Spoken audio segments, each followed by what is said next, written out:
میرے جیسے سادہ سے قاری کے لیے اقبال کو پڑھنا اور اسے سمجھنا ایک بہت کمپلیکیٹڈ پروسیس ہے۔ سب سے بڑا چیلنج تو یہی ہے کہ جب ہم اقبال کے باڈی آف ورک کو دیکھتے ہیں تو اس کے در 5 لٹری ٹریڈیشنز کے اندر کھلتے ہیں: Arabo Persian, Indo Persian, Indo Sanskrit, European اور اردو لٹری ٹریڈیشنز۔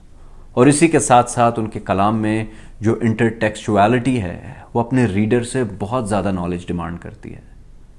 اور اگر میں ان ساری چیزوں کو ایک سائٹ پر کر دوں تو اس سے بھی ایک بڑا مسئلہ ہے، وہ یہ ہے کہ ہم کیسے ریڈر ہیں،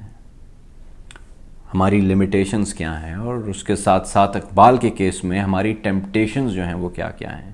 کیونکہ ہم ایک سوشو پولیٹیکل انوائرمنٹ کے اندر رہتے ہیں جو اتنی پولرائزڈ ہے۔ اور ساتھ ساتھ ہم نے اقبال کو ایک پیکج میں ریسیو کیا ہے، اور اس پیکج کے تحت ہم اقبال کے کلام کی آئیڈیولوجیکل ریڈنگز کرتے ہیں۔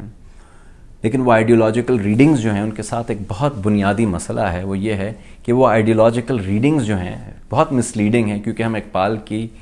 لٹری ریڈنگ نہیں کر پاتے۔ اور جب تک ہم اقبال کے، کیونکہ وہ ایک لٹری ٹریڈیشن کے اندر ایگزسٹ کرتے ہیں، جب تک ہم ان کے کام کی جو کمپلیکسٹی اور اس کی جو خوبصورتی ہے ہم اسے جب تک نہیں سمجھ سکتے، جب تک ہم ان کی پوئٹکس کو نہیں سمجھتے، جب تک ہم ان کی ڈیوائسز، ان کے ٹولز، ان کے ٹیکنیکس، ان کے موڈز اور ان کے جو سسٹم آف میننگ ہیں جو ایگزسٹ کرتا ہے ان کے کلام میں، جب تک ہم اس کو سمجھنے کی صلاحیت نہیں رکھتے، ہم تب تک ان کے کلام کی ریڈنگ نہیں کر سکتے۔ اور یہ ایک بہت فاؤنڈیشنل اور ایک بہت بنیادی چیز ہے۔